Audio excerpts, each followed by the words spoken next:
The bandwidth for this episode of F2FHQ is sponsored by the Firearms Radio Network, firearmsradio.tv.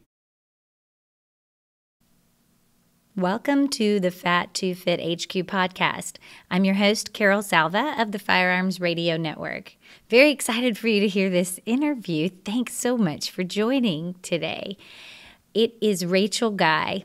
She's the Athletic Fox. She is one of Australia's top female trainers, if not the top female trainer.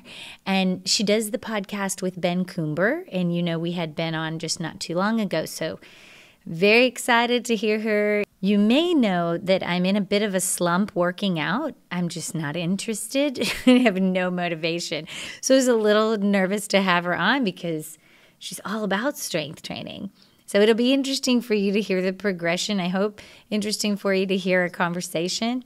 I did want to mention that there's a few times where we say some curse words, and I have silenced them out. But if you listen with little kiddos, you might want to consider that even though they're silenced out, you can kind of tell that our language takes a detour here and there. But it's nothing too bad because, again, I have silenced it out. But if you're sensitive to that, please take that into consideration if you have little kiddos that listen to our show. And again, Rachel Guy is fantastic. I think you're going to be able to tell in the interview that I have kind of a weird crush on her. Not like that, but like I want to be her. She's a very attractive personality, and it's just inspiring. She's very, put it out there. If you want to be like this and look like this is what you have to do.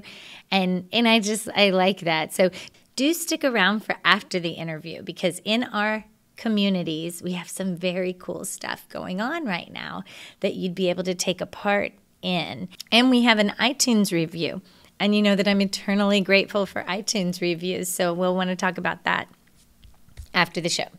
All right, let's go see what Rachel has to tell us. I think we will all enjoy this kind of kick in the butt that we might need to get ourselves back in the gym if you're not there already, or maybe just be more effective with what you're doing. Let's go see. Sorry, my screen just froze again. Okay. How are you doing? Thank you for having me. It's it's always nice to talk to people on other continents and hear different accents. Oh yeah, I don't have an accent though. I think yes, you. Yes, you do. I'm from Texas.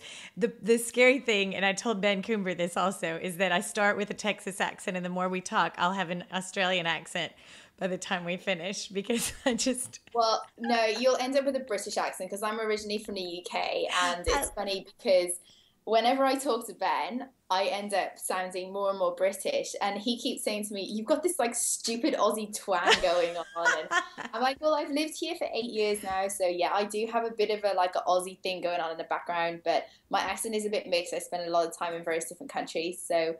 Yeah, but otherwise, through and through, I'm British at heart. Well, it's beautiful. Your accent is beautiful. So, and we envy your accents overseas. But anyway, one of the reasons that I wanted to talk with you, speaking of Sydney, speaking of Australia, is that that's where you live now, correct? Yes, so that's right. I've lived here for the past 8 years in Sydney. So even though you're from you're British originally, you've been yes. there for a while, and you've worked your way up to one of the top female trainers there in Australia. I'm right about that, right?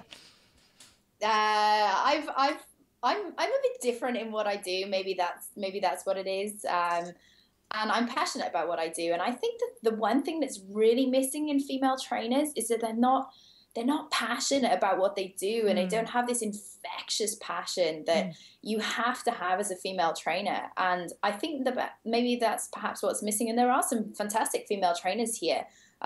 Maybe I've just been shouting louder about it than a few of the others. Maybe that's it. I don't know. Well, we'll put your link to your tell us your main link though, so I don't forget, for all things Rachel Guy, because you have so much with Athletic Fox going on. Tell us a little bit. Yeah. Okay. So basically, I guess I'll give you a cookie cutter background on what I've done. I started in the UK as a physiotherapist, a physical therapist in American terms, and I just wasn't happy. And I was always into training, and I was very sporty in school, but physio just wasn't for me, and it just didn't cut it. So I took some time out. I've been teaching aerobics since I was 16 years old, and I just, I came over to Australia doing the whole, traveling thing, as everybody does when we're, 20 years old, 21. And the rest, as they say, is history. I redid my Sit 3 and Sit 4 in fitness. I started properly, training clients. And the rest, as they say, is history. I just, I took what I learned from physio and started training, and I've trained all sorts of clients over the past couple of years. And yeah, you just, you refine your skills and you become very good at what you do, and you have to become obsessed with what you do. You have to want to become the best at what you do. And everything that I've done has always been results driven. So by whatever means it takes, you have to get results with people. And I think that that's where, I'm really passionate, is about getting results with people, and in a sensible, balanced manner as well, so that it's, it's not just the short-term thing. So, like I said, background being in physiotherapy, and I started working a lot in contact sports, in rugby and mixed martial arts. And I realized there was so much there, that women were doing so much cardio and restricted dieting, and more and more women were seeing the type of training that I was doing and the type of diets that I was eating. And they were asking me, well, what do you do? And how do you do this year round? And so that's, I guess, where Athletic Fox was born. Taking everything that I'd learned in mainstream strength conditioning and the clinical environment, and kind of making it a little bit more fun and sexy and more appealing to women. Wow. So that's what I've done with Athletic Fox. And my website is athleticfox.com. And so from there, we've really grown the business now into, mainly online. So I have a membership site and various other different projects, and we run seminars and everything. And obviously Ben and I run a podcast. So, we're both of us are very passionate about inspiring others, and also just making sure that people have the right advice. That's fascinating. I heard you first on Kiefer's show on Body IO. Yeah. And it was so refreshing, because you are very real, obviously very passionate, and just kind of cutting through all the bullshit. I'm sorry. Yeah. I know, I swear a lot, and every time I do it, I'm like, gosh, I've got to clean out my mouth, and I just can't. No, but it was so real. It was so, we need a kick in the pants sometimes. And that's one of the things that I told you, I'm a little scared to interview you, because I've been at this game now a couple of years of trying to figure out, a smarter way of keeping weight off. And back in the day, I did some real unhealthy starvation type things. And I'm trying to up my calories. I'm working with somebody actually who works with Kiefer. We're doing great on the nutrition side. It's the workout that I can't get motivated to do. And I hear you, and I say, of course I need to get back to the gym. I used to kill it in the gym. Why can't I get motivated now? Because you're full of passion. I think, okay, so this is so common. And I think some of the things I can address here straight away is, the first thing is that every woman who I work with thinks they have to kill themselves in a gym, and nothing could be further from the truth. Okay, look, I do this for a living. I get paid to train now. Okay, so this is pretty much where I'm coming from. Trust me, there are days where I wake up and I'm like, the last thing that I want to do is go work out. The last thing I want to do is go train. So you've got to realize that sometimes you don't have to push yourself so hard. And yeah, you know what? It's great to go through a phase of training where you're really into it and it's really hard training. But you don't have to kill yourself every session. And I do think that is a problem. It's not that women are overtraining. They're just doing the wrong things.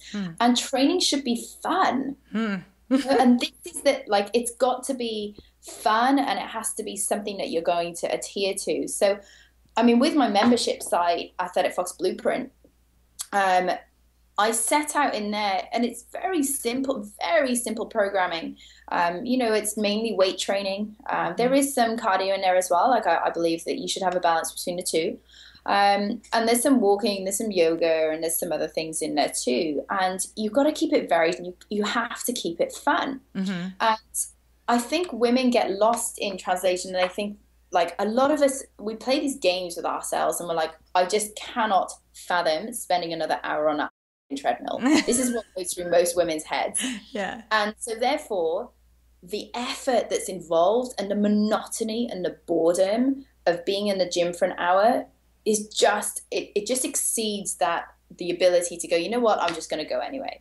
So you've got to really find a program or find a trainer or find a group that can inspire you and to really give you good, clear-cut training programs and training plans that will inspire you to go to the gym. They're only 40 minutes long, maybe 30 minutes long. They're not going to trash you. You should walk away from the gym most of the time going, yeah, that was a good session. Like, I feel good. I don't like my girls walking away from the gym going, oh my God, I can't work out for another week. I'm just dead. You know what? Like when you're advanced in your training, you will feel like that sometimes. Like there are some sessions that I do with my trainer and I'm like, God, I hate you. Like, how could you do that to me? But you know, like I've been lifting since I was 14 years old. I've been lifting for nearly 16 years. So I'm very experienced in what I do. So when I have beginner trainers or just general population clients, you don't need to train that way. And is it good to have a session where you're huffing and puffing and sweating? Absolutely. Do you need to do that every session? No. So there must be a balance in there somewhere. Yeah, and you're speaking right to me because through research, I found out that going heavier less often might be more beneficial. And I enjoyed it when I was in that groove. But I'm a mom. I've just turned 46. I'm doing my master's. I have a very demanding job. These are tons of excuses, right? But what I've found. Well, no, this is reality. Like this is reality. Okay, so you are busy. 46. I can't believe you're 46. You look much younger than that, by the way. Oh, I love you. I'm gonna replay that part over and over. But you are busy. You're busy. So if I was your trainer, I would have you probably lifting weights 3 times a week, and I would maybe have you do 1 interval session a week, and that would be it. Yeah. 4 sessions. And if you can't fit in 4, then we work it into 3. Okay. And as a trainer, you have to work with what your client is able to provide. You know, yes, we see some excuses and et cetera, but the truth is that there are also some very busy people out there. You know, a lot of the guys that I train and the girls I train, we're talking high-end corporates who work ridiculous hours. They have families at home. I don't want to keep them in the gym for an hour. They've got things to do and people to see. So, you know, if you can get a good session in 35 to 40 minutes. Well, that's why I love the idea of your online training, because if it's something where I can use some weights in my home or watch one of your videos and just get it done, I love the group at the gym when I can do that, but it doesn't quite fit in my life right now. So when I'm on my own without a trainer, it's a very lame workout and it doesn't inspire me to come back. That's why I like the idea of and because you have an international following, people can train with you from wherever, right? Yeah. And that's it. And, you know, I always say, like, my programs do involve, my membership site does involve a gym, because I believe that, well, first of all, most women don't have a gym at home. So I always say it's important to get to a gym, because the most important way to transform a female's body is by lifting weights. Really? And so that's why it is an integral part of my training.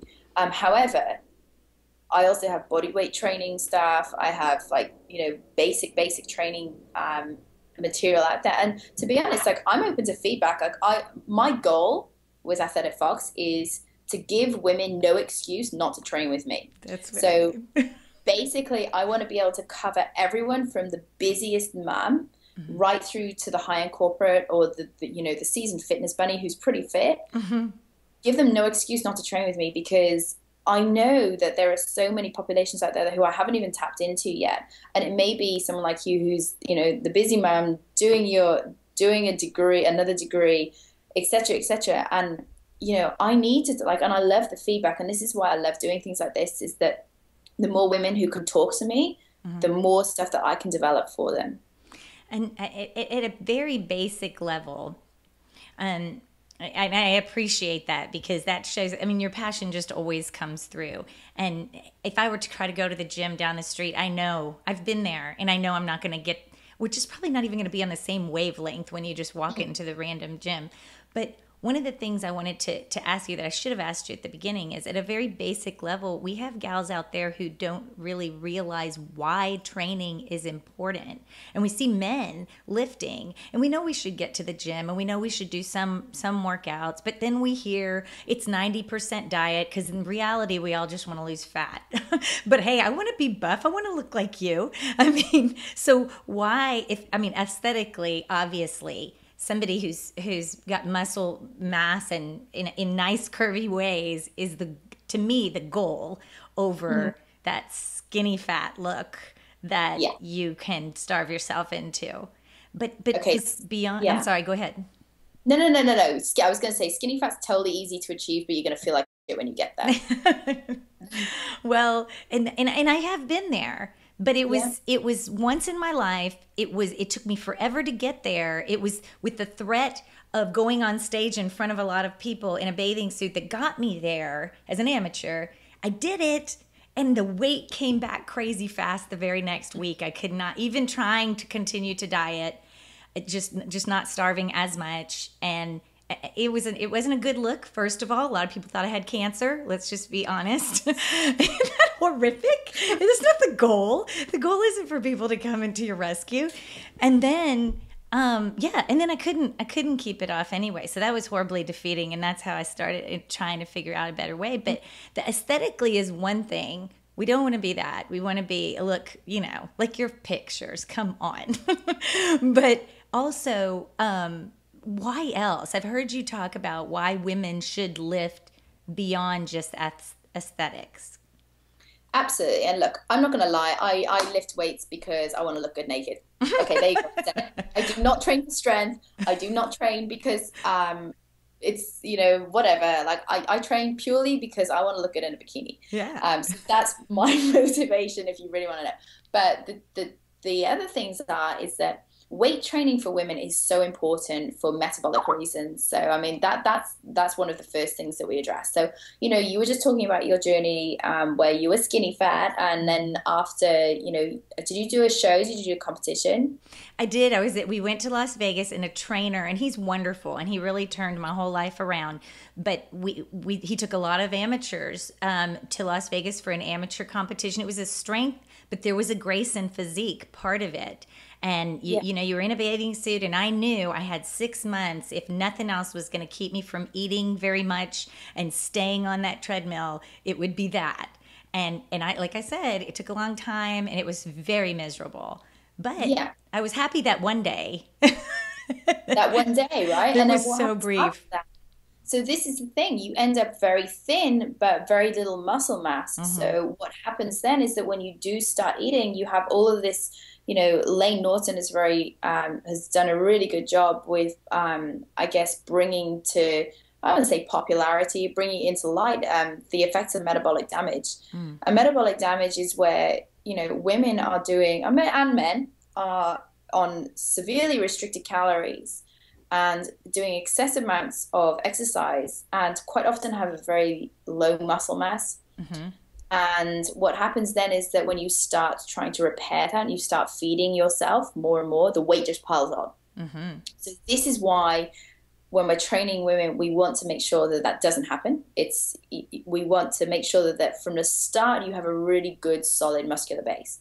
Now, when I talk about this with a lot of women, they freak out because they're like, I don't want to start lifting weights because I'm going to get bulky. So thanks to Tracy Anderson for that one. Let's not even go there. Okay, Tracy Anderson has just done just so much damage to women in general. Okay, I'm just going to leave it there because otherwise I'll just go off on a rant. Right. But so that's a bodybuilder. You'll have to forgive my ignorance. Tracy Anderson is a bodybuilder, a female bodybuilder, and I'm imagining. No. So Tracy Anderson, I'm surprised you haven't heard of her. She's big in the US. She trains a lot of these, stick thin celebrities, and her thing is that no women should lift more than 3 pounds. Oh no. That's crazy. So she's done a lot of damage to the general public in, talking about how women shouldn't lift heavy weights, which could not be further from the truth. Let's be honest, my Prada handbag weighs far more than 3 pounds. So really, One of the key things that women have to realize is that, they come in and I quite often interview my girls and they say, well, I want to get that toned look. I'm like, okay, what do you think toned is? Toned is muscle with little body fat.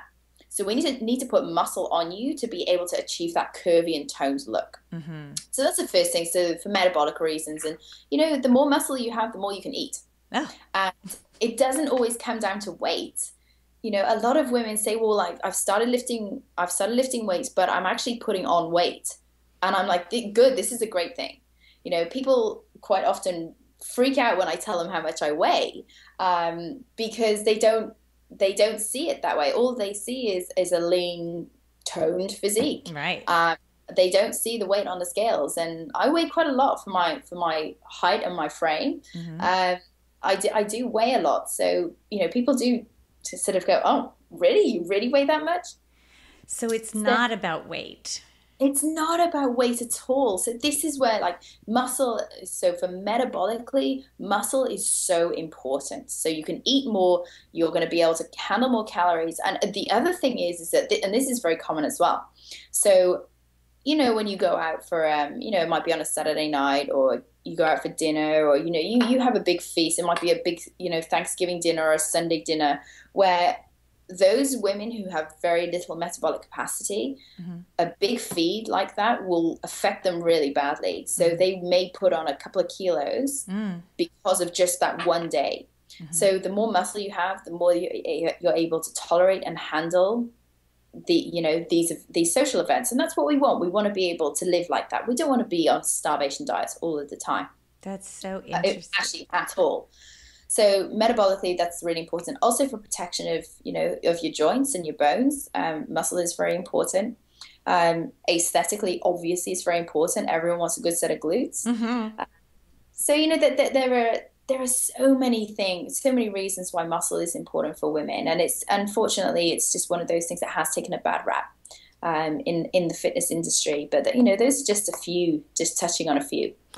Well, we know that, we hear that even at a hormonal level, that you're doing yourself a favor by creating an environment, like you said, that can handle different amounts of food and different macros and different things. Because, oh my gosh, we all went from low fat. Now we're high fat, low carb, carbs are the devil. And that's probably not true either. When Ben came on the show, we got a big response from people when he said it's not, it's depending how active you are and how much muscle and how. Yeah. And this is where Ben and I have been friends for a very long time. And this is where we just kind of gel on the show, because all of our nutrition and the way that we do things is exactly the same. If I'm going to just give some really basic general guidelines as when you should have carbohydrates, yes, for sure, it depends on your activity levels. But as a general consensus, I always start my girls off. It doesn't matter where they are in their training and, what sort of dieting they've done in their past. I always start them off on, they obviously, most of their meals are based off a lean meat or a protein, lots of fibrous vegetables. And I'm not restricted on the vegetables. I like my girls to eat carrots and capsicum and, all the different colors. I like color in the diet. So I don't restrict carrots because they're high in sugar. What bull. Seriously, no one got fat from eating bananas and carrots. Let's get real here. I've totally cut those out of my diet. I feel so silly. And how many times, because since you've been doing that, cutting out carrots and bananas and all these other delicious natural foods, have you ended up binge eating? Right. That's correlation, right? There is, when you deny yourself something like that.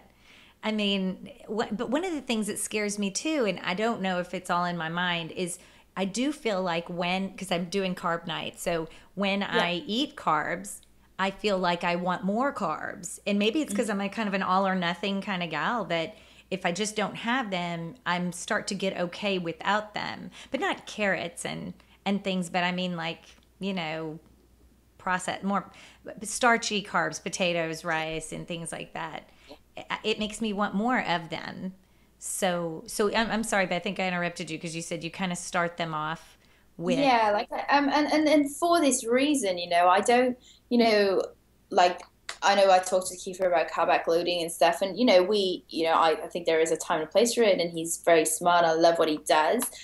Do I do it with my girls initially? No, and we've talked about that, and we do different things, and that's cool, and we both get results. But what I do with my girls is most of their meals are based around a lean meat, lots of fibrous vegetables. They're to eat a fat with all of their meals. So whether that comes from butter, coconut oil, avocado, olive oil, the natural fats. Mm-hmm. And then if it's after training, they are to add 1 serve of carbohydrates, but be that rice, potato. And I don't care if it's not sweet potato, like they can eat potato. Any other carbohydrate they want to after training. So they have 1 serve then. And then they have 1 more serve either at breakfast or at dinner. Okay. So it's up to them, and that's down to personal preference. So that's 2 serves of carbohydrates a day. Do I restrict fruit in their diet? No, I recommend they eat 2 pieces of fruit a day. They can have berries after dinner. They can have an apple after lunch, or they can have an apple at some point in the day. This is what balanced nutrition is. And until somebody has got a foundation of that balanced nutrition where they can always go back to that style and that method of eating, I actually don't introduce anything else. And that's just personally my way of doing things with my clients. Other trainers do it other ways, other dietitians do it other ways, and they always get great results, and that's fine. Mm-hmm. But this is the way that I do it with my girls. And when I talk about 1 serve, we're talking about, I don't know, maybe half to 3/4 of a cup of cooked rice. This is not a lot of carbohydrate. Mm-hmm. So really, if we're looking at the total amount of carbs in that one particular day, it's under 100 grams. Okay. That's still considered a very low carbohydrate meal, a low carbohydrate day. Mm-hmm. So really, like when I tell my girls, oh, well, you're going to eat 2 serves of carbs a day, and I'm going to get you to eat 2 pieces of fruit a day, they're freaking out. And they're going, oh my God, no, too many carbs, I'm going to get fat from that. I'm like, no, you're not going to get fat. Guess what? You're probably going to drop weight. You're not going to binge anymore. And therefore, when we stop this whole binge restriction cycle, you're going to find yourself in a balanced place where you're going to be a lot more happy in your head and a lot more sociable to be around. Then we can really start tweaking things. But there's so many pieces to the puzzle. I'm not going to throw in carb cycling, carb backloading, fat cycling, caloric cycling. I'm not going to throw any of this stuff in until we've got a good solid 6 months to 12 months of general nutrition. And they've already, after 6 or 12 months, and they're lifting with you, that you're in a different place. Yeah. And then they're just going to tweak probably when you're introducing stuff like that. We have a listener, and her name is Angela Neal, and she's probably one of our more advanced gals with training. She's very hardcore. She just goes to she's at the gym a lot. So, cool. But with that, her question for you, if you don't mind, is that she says that she wants to know what you recommend. I'm sorry to just switch gears, but I'm so afraid I'm going to forget to ask your question. No. Go for it. Okay. She says that she wants to know when you recommend clients come back from an injury. Like, how soon should they start training again? Should they do any training like when they're still having pain? And she says specifically for her, she hurt her lower back 3 weeks ago doing deadlifts. Mm-hmm. And she did 2 other workouts later that week. They were body weight and light kettlebells, and both were high intensity interval training type things.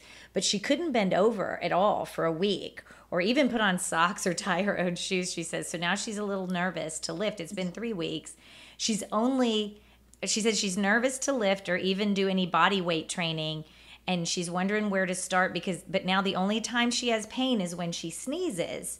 And I told her, just don't sneeze anymore, Angela. And she said that she sneezes all the time, unfortunately. Okay. Right. Well, as a physio, like I'll put on my physical therapist hat here. Okay. If somebody's having pain in their back when they're sneezing, that is a massive red flag. Oh. A red flag being, this means that there's something internal going on. So basically what happens is that we have to look at how the back moves. And it means that when somebody sneezes, it means that there's too much movement, or there's compression of the disc at sort of a segmental level. So the first thing that she needs to do is go see a physical therapist or a really good chiropractor who can assess that. Oh. That's not good news. I like that. That would be one thing if somebody came to me that, you know, I feel pain when I bend over to brush my teeth, when I'm putting my socks on. All of these patterns are unloaded. This is a big red flag for me. Like, I would go straight to the physio chiro. She needs to be cleared until she starts lifting again. Okay. Does that mean she needs to stop working out? No, but it does mean that she's going to be probably doing upper body only, and it's going to be, you know, pretty low intensity. Okay. Cut out the kettlebells immediately. No more leg training. Can you still do glute bridges? Yes, but that would probably be it until you get screened. So that would be the first thing I would say, particularly with backs and necks. Like, we don't want to mess with them. You know, any other joints, you know, you can kind of work around and work through. But when you've hurt your back doing deadlifts, the first thing that I will say is that when you get back to training, you need to start working on your glutes. Because most deadlift injuries happen due to weak glutes and also technical error as well. Okay. But I have a girlfriend, she's from the UK, and she decided this year she was going to go super heavy again. Like me, we heard this is the thing to do. And she was in a cross training gym. She had been for a year or so, but she went heavier than normal. And I think it was in a deadlift also that she got a back pain, and she lived with it for a while and finally went and got it checked out. And she has a degenerated disc. Like hers is, they've told her no more running because she liked to run. And they said, no, we're going to start walking now. And I guess once it's degenerated, once it's gone or down, significantly impaired, you can't repair that. So are there other types of training that you can do for muscle mass and to absolutely, you know, it just, I know so many, like, okay, I'll use my brother as an example. At 22, he had a partial laminectomy, which is basically where they shave off part of the disc because it was pressing onto his spinal cord. It was a gym injury, and he was being stupid, and he'll fully admit that. But, you know, we've got him back now. Where does he deadlift? Yes, he does. Does he deadlift heavy? No. Do I deadlift heavy? No. Shall I tell you why? Because, and you'll never see videos of me deadlifting. Oh, I do deadlift. Of course I do. But I certainly don't lift heavy. Like, I think the heaviest I deadlift right now is like 70 kilos. Like, it's not heavy. Really? And particularly conventional deadlift. Do I do trap bar deadlift? Absolutely. So a trap bar, which is like a hex bar, it puts your body in a slightly better biomechanical advantage. And for me, I like it because it pushes more weight into my hips, so into my glutes. I think you have a video on that. Yeah, I probably do. Like, it was probably an old one. Okay. But I think it was that the one with chains. I don't know. I saw one where you seemed to be deadlifting, but that's what I noticed was, not the trap bar one. The other one was just a real quick, and it didn't seem like a lot of weight, but you were doing them quickly. And then I started to click on another one that I could have sworn said trap bar something, but I didn't get to watch it. But I was amazed that it didn't seem like you were deadlifting a lot of weight, but it was a lot of reps. So with something like that, if it's Romanian deadlifts, again, I think we have to go back here to exercise selection. If you have somebody who is particularly advanced and we progress them on a progressive level over a matter of months from going for, say, the higher rep ranges down into the heavy rep ranges, that's absolutely fine. And if you cue them right and everything, and everything's on track, then that's great for that one person. Personally, I don't like deadlifting heavy. I'm very hypermobile. I've got very floppy joints. I feel like I've actually got very long femur. So, can I deadlift? Yes. Is it technically perfect? Probably. Do I enjoy it? Not really. Can I lift very heavy? Not really. But I can deadlift my body weight several times over. That's good enough for me. There are other ways that I can achieve good glutes with somebody. There is, do I deadlift in all of my client programs? No, it's really down to the individual. So, when we're looking at doing something like that, we really have to be careful on the exercise selection for the specific person. So are deadlifts bad? No. Are deadlifts good, and should they be in every single person's program? No. It's really down to the specific person and the individual. So we really need to be careful about making blanket statements and black and whites of this must be in a program, this must not be in a program. Right. It's just like the diet. Like if you hear somebody at work doing some diet and you think that's going to be your diet, that's, I guess it's the exact same thing with we need to learn about ourselves, and specifically like for Angela's back or my other friend's back, there's going to be a different set of a protocol for them. Set of rules. Right. Absolutely. And with Angela, I would, the first thing, like I say, I go to a physical therapist. She needs to get that treated ASAP. In terms of her training, when she gets back, she will need to work with an experienced trainer. My advice would be, first of all, we have to look at mobility. So does she have adequate flexibility and mobility in her hips and her ankles? Does she have flexibility in her upper thoracic area? And then we're going to have to look at the strength in those components as well. So making sure that the glutes are really strong in all areas and in all planes. We then start with things like split squatting to step ups to leg curls, and really this is how I would rehab it. And then we go back into, so I do a lot of single leg stuff first of all, make sure the glutes are really strong, and then we go back into the squatting and the deadlifting type patterns. And when we start with the deadlifting patterns, it may be that we start with a kettlebell deadlift. So, and this is something that I do with all of my beginners. And that's where the kettlebell starts right between the ankles or the heels. And all it is a bend movement. So it's very straightforward, and it's just very straightforward up and down movement. So we start there and we reintegrate different patterns. And like I said, with Angela, maybe just some technique things and some technique cueing. That's all. I mean, if she's experienced, it just could be just a few minor technique cues. That's wonderful. I know she's going to appreciate that because she's been following you, and I saw she liked your page a while back, and she was the first one to give us a question for sure for you. Oh, cool. Well, Angela, come say hi to me and come talk to me. Yeah, there you go. We will. We might both. Okay. Well, I appreciate it. Rachel, I don't want to take much more of your time because I would ask you every question and keep you here forever. I did want to ask you, though, just quickly, I know, because I've heard you tell people on your other page, you look like you're about in your 20s, but you're not, are you?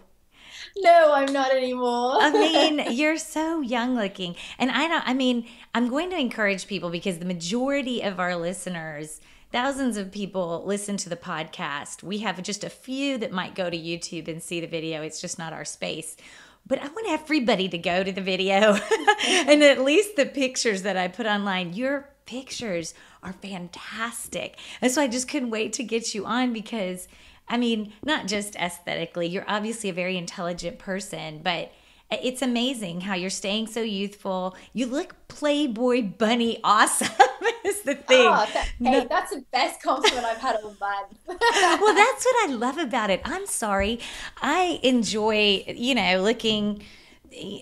Everybody wants to be not just healthy looking, but we want to be sexy. We want to look like what we have in our minds, for ourselves or for somebody else. It doesn't matter. But if I'm being honest, I don't want to be that skinny. That's why you're such an inspiration because you're not starving yourself and you're not doing that crazy cardio. You're doing some, but I know now I just sound like a groupie, but it's inspiring. And I love what you're doing for women. You're like empowering women, and it's okay to want to look sexy. That's fine. And we have a way that you can do it that's not going to be miserable. For sure. And I like rescuing women who've been look, I did it when I was at university. I was a cardio queen. I was very skinny. And I was so miserable, and I've been there and I've done it, and there are better ways to do it. And do I train every day? Hell no. You'll catch me in the gym. Maybe I'll probably be in the gym maybe 4 to 5 days a week, and then I'll go out for a walk, or I'll do yoga, or I'll find something else to do. And I've just come back from a month overseas, and I haven't trained for the past 10 days now, so I'm gonna have to get back into it. It's cyclical, right? But the best news that you gave me in that is that I can be efficient in 30 minutes in the gym just a few times a week, that I don't have to have these memories.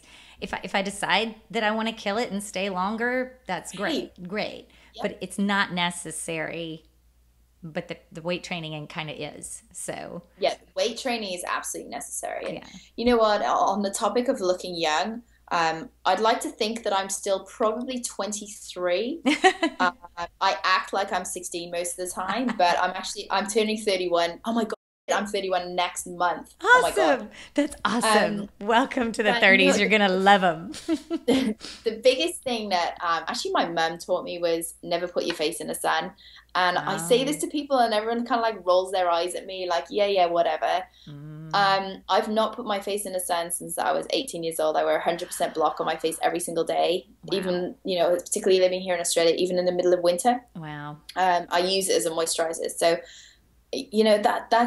that's the one thing that I can say is obviously drink lots of water, eat good food, train, look after yourself, but don't put your face in the sun. It is very damaging. They say it's very damaging.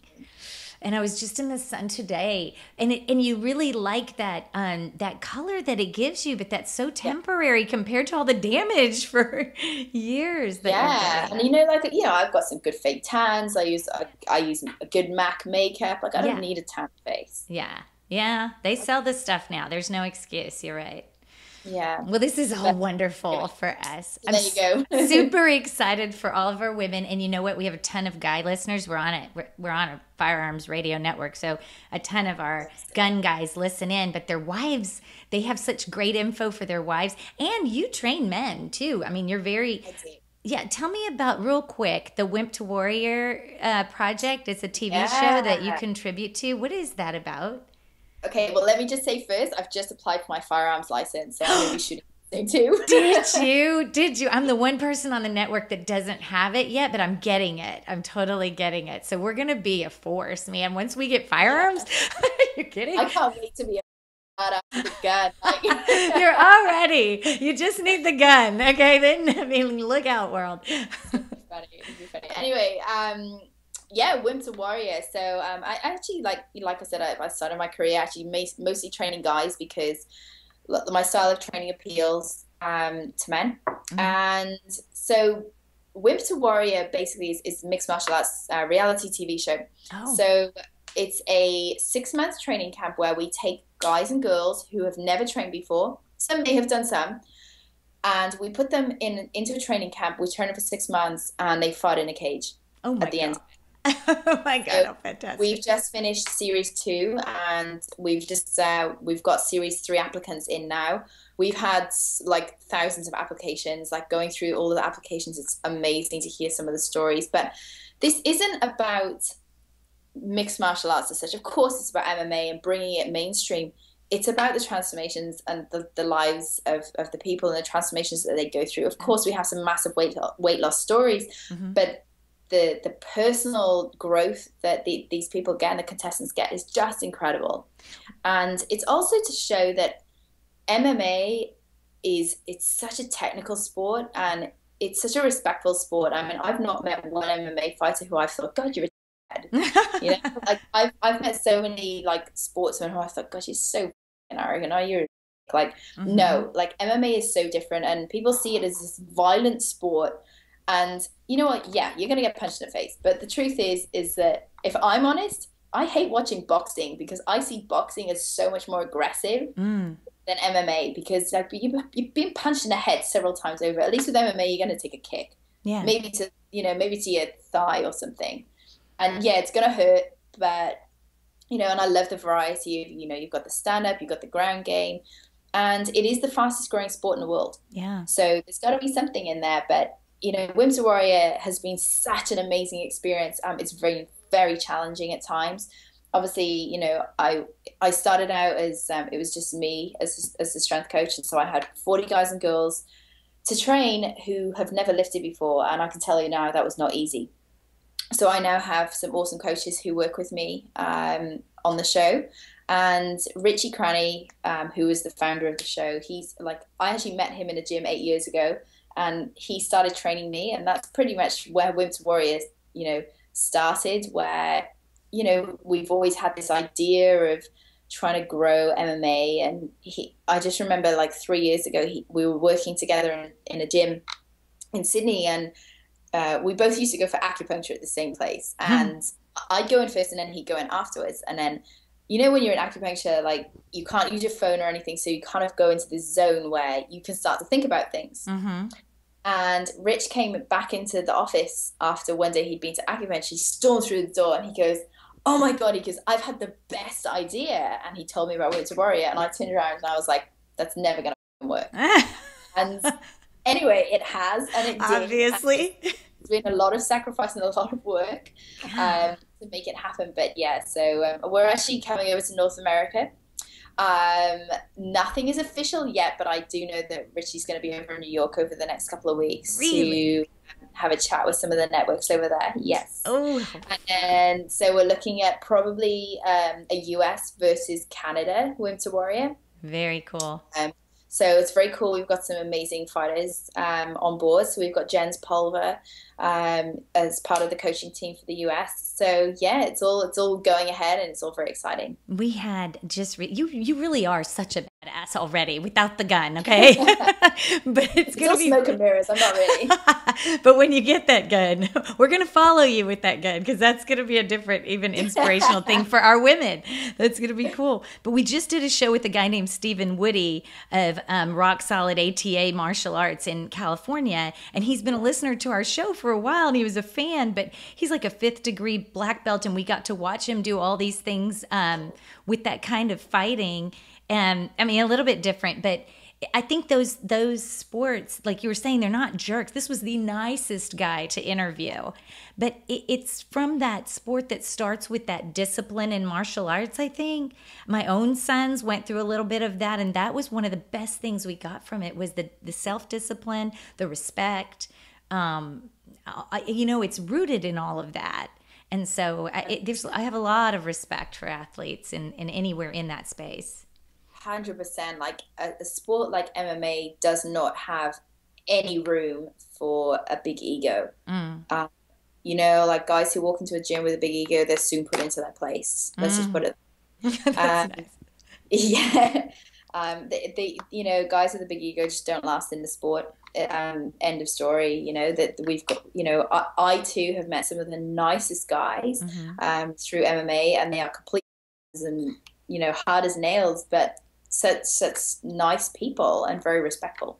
Well, I just can't wait. I hope we do something with North America and you guys, just because it would just keep you posted. Yeah, keep me posted. Well, I'll definitely be in touch. I just am so impressed with everything at your website. Like I said, I've already started watching your little snippets of videos and stuff, and then you have your books and things like that. So I really encourage people to check you out. And the best link to start would be athleticfox.com. Is that? Yeah, athleticfox.com is my main website, and if the membership site is athleticfoxblueprint.com. Okay, great. But it's one of those things, like I love to talk to people, so come talk to me, tell me what you want, because quite often, like I sit here in my office sometimes and I'm like, okay, I need to start talking to people so that I can start like creating other things. And what else is out there? Like, tell me what you're struggling with. One of the auto responses that I have on my email is, tell me where you're from and tell me what you're struggling with, because I want to know so that I can help. Because if people don't talk to me, I don't know. Like, I could just be spouting out this stuff that no one uses. No, that's wonderful. I want to be able to bring, and the hardest thing is, I can have a program like the Athletic Fox Blueprint, and it's all about balance, right? Mm-hmm. It's very hard to sell a program that's balanced because everybody wants a quick fix. Gosh, yes. Everybody's wanting get your bikini body now. No, you can't have it now. You got to work for it. You got to work for it for 6 to 8 weeks and beyond that. So with my Blueprint program, it's $9 a week Australian, so that makes it like $6 a week US, right? Wow. And it's cheap because I want people to stay in there long term. And every month I release a new program, and I want girls to stay in there because I never want them to fall off the wagon. I always want them to feel like there's a place to talk to other girls in the forum. They can always have a program there where they're not going to be like you, where you think, oh my God, I'm going to have to go to the gym now and I don't really know what to do, and it's intimidating at the best of times. And if I just mess around with a little bit of this and a little bit of that, and oh my God, I just can't fathom the idea of doing a really hard workout right now. So therefore you don't go. I never want that to happen. So are the workouts hard in the membership site? Yeah. Are they always really hard? No. Oh, So there's a bit of balance in that too. that's fantastic. You're going to totally hear from me. Because, it's true. If you have a coach, it changes everything. Even It if you does. may have done some of that stuff, you don't feel like you're just shooting in the dark. Like, because I don't have the degree that you have. I don't have the experience that you have. And I don't trust just anyone because I know how different what the media and how people are traditionally trained and what to tell you what to do at the gym. You're just like, where do I start? So that was one of the reasons I was super excited to get you on the show, is just to get more women. I mean, I told gals, friends of mine, to go listen to you on Kiefer's show, and people thanked me for just hearing you on that show. So they were like, she's totally got me back in the gym. I'm totally inspired now. Now I remember I am supposed to be lifting. So I really couldn't wait to get you on. But again, I was a little scared because I knew that's it. That's the kick in the butt, Carol. You're going back. I will call you on your bullshit, and I'm going to make sure that you're back training. I know. And we'll keep everybody posted because we have just such a wonderful community here of people just trying to get through the journey and learn about it and have fun with it. And you're you're the perfect personality to help us with that. So. Well, I'm glad to be of some help anyway. And thank you so much for having me. Yes, thank you. You have a great day, and I'm going to have a great night because we're 15 hours apart. No, really, thank you so much, Rachel. We'll just talk to you very soon, and we'll be following you. Awesome. Thank you very much. Chat soon. Okay, chat soon. Bye-bye. Okay, well, I hope you enjoyed that fantastic interview from my perspective. I mean, all because of Rachel and what she's providing. And if you didn't catch that, the beginning, I'm a little reluctant. I'm a little nervous about trying to find time to get to the gym, but it's going to make such an impact on how I'm trying to live that I'm just going to go ahead and jump right in. I mean, in the U.S., $6 a week? Are you kidding? I'm super excited. I recorded that just yesterday, and I've already signed up. I've already joined her closed group forum, so I'm meeting some of the other foxes. And yeah, I've already started working on stuff. The training to me is unique because it's somebody who I already kind of prescribed to their theories for strength training. Is just like Jeff Fry with Jeff Fry Nutrition. I already knew what he believed in, but I needed that hand-holding because he's more of an expert in that than I am. Same thing with Rachel Guy. I really believe in how she trains people, so why would I go anywhere else? Nowadays, online training, it's just going to be, I think, very prescribed to what I need. I'm working through right now some goal setting that she has you do at the beginning. I'll just keep you guys updated because I'm super excited about it. I know it's going to get me more accountable, and I'll just keep you guys in the loop. So let's, really big thanks to Rachel for joining us. And today's show notes are at F2FHQ.com/101. And you can get all the links that we talked about there. Okay, I'd like to talk about really quickly, thank an iTunes review. You know that if you use iTunes and you can leave us a review, that's extremely helpful. And we have a review from Diver 1962. He gave us 5 stars. He calls his review "Old Guys." But he says, I love your podcast, and I'm glad you're connected with the Firearms Network. There are a lot of old guys out here shooting, and we are not in as good as health as we used to be. I'm included in that group. Please do a podcast directed to older shooters, getting in health and staying in health. At our age, it's impossible to do a Tough Mudder run, although I do get osmotic effect of the competition from friends who have completed it. Well, thank you, Diver 1962. You know who I'm going to bring back on the show if I can? It's a guy named Mark Rogers. Mark came on at episode 55. So to access that episode, because it goes completely to what you are asking for, you would go to F2FHQ.com/055, and you would go directly to that interview. Mark Rogers talks all about the older shooters and how to rehab your joints and things like that he's doing. He's got a whole offering around being the Christian gun owner, But when you go to the site he's created called normalfitness.net, you can go straight there right now, normalfitness.net, and to the bottom, and you'll see, I mean, he has all kinds of activities and exercises and strength training stuff out there for free, specifically geared to the older shooter, things about joint rehab and stuff like that I think you would enjoy. So maybe I can get him back on the show, because it's worth revisiting if it's been 55 episodes ago or 50 episodes or so ago that he was on the show. It's been almost a year. So definitely check out Mark Rogers, and I will have those links in the show notes as well. Do want to mention our obstacle runs that are coming up in October. I'm so proud of people who are going out there and doing their own runs. We've got Aaron, who is doing a mud run in Michigan. This was from our gun runner team. JT is doing a mud run that you can join October 4th in Dallas. I think I'm going to have to join him. I think I'm going to have to do it. I am, because I can't stand it. So you can join us on October 4th in Dallas for a Tough Mudder. You have time to start training for that distance. Remember to acclimate yourself to weather, but it will be in October, on October 4th. So not as hot as it might be usually in Texas, but it's hit or miss down here.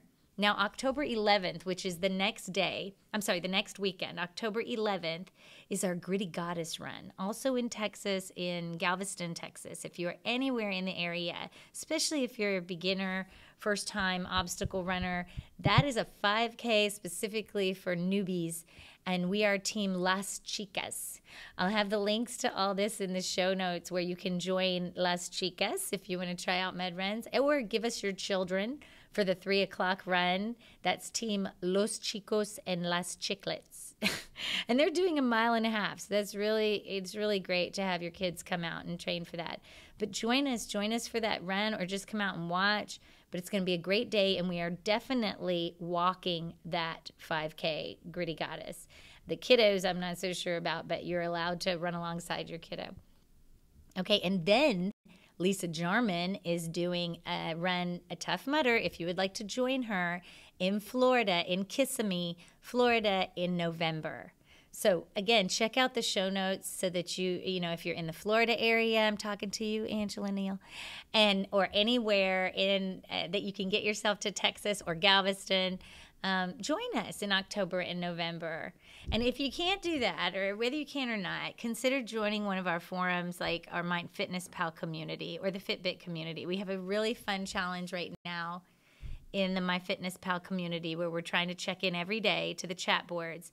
And if you've already missed it, because we're already into August, just still go in and try to join and check it out and get used to posting, because we'll do another challenge in October, I believe.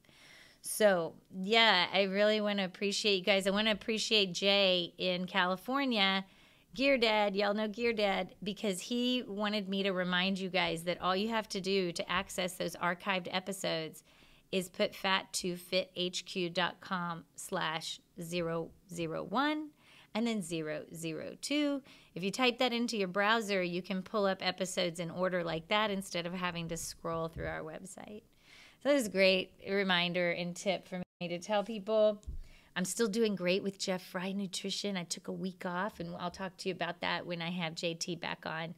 But yeah, I didn't gain crazy amounts of weight. I just gained a little weight, which I think is water weight. But we're still working with Carb Night. I'm going to keep working with him on nutrition. And I'm going to be working with Rachel Guy, as any one of you can, online, and I'll keep you updated on that. I did want to say just a couple more things that I feel like are really important. This episode has been a lot about physical look to ourselves, and we kept saying, let's be honest, we all want to look like this. That might not be true, but we all have goals for ourselves for how we want to feel about ourselves. That's what I'm hoping to get with these workouts is, I have a goal. I want to look like Rachel Guy. I don't mind admitting that. I don't think I can. 10 years off my life, I think I'd have to shave or more.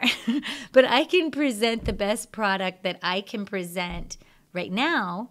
And everything I do in diet, nutrition, workout, my goals are short term, but they're also long term. And anybody doing anything for yourself, you should realize that is the most important thing, is your own perception, not how other people see you physically. You might be motivated by that, and there's nothing wrong with that. But also remember that confidence and just confidence and pride and being happy with where you are is super attractive. That's like the sexiest thing, because it is all about perception. We all know people who, that guy might be more buff than that guy, but his personality makes him way more attractive. It's things like that. It's like learning to be happy where you are. And if you have goals, learning to be happy about reaching those goals, but still about where you are. So I'll just keep you guys posted. I am totally working on body image issues. There's a great thread in the MyFitnessPal community where we're all talking about body image in there.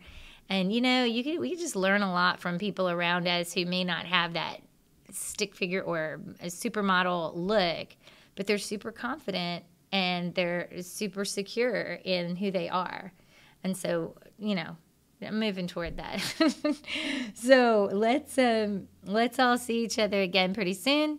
And thanks again for joining us. Thanks again, Rachel Guy, for being on the show. And thank you for joining us, and have a super fantastic week. Thanks. Bye. Thanks for watching that video, but you should really come over and check out F2FHQ.com. Getting healthy, staying healthy, does not need to be miserable. Sometimes you just need a friend to go along the journey with you. You'll find links to our Facebook page, our MyFitnessPal community, and a lot of ways that you can have company on this journey. Thanks again for watching. Go do something healthy. Bye.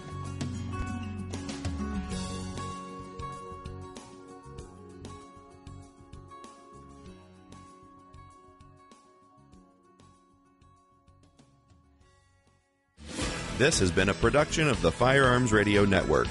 You can find more information at firearmsradio.tv.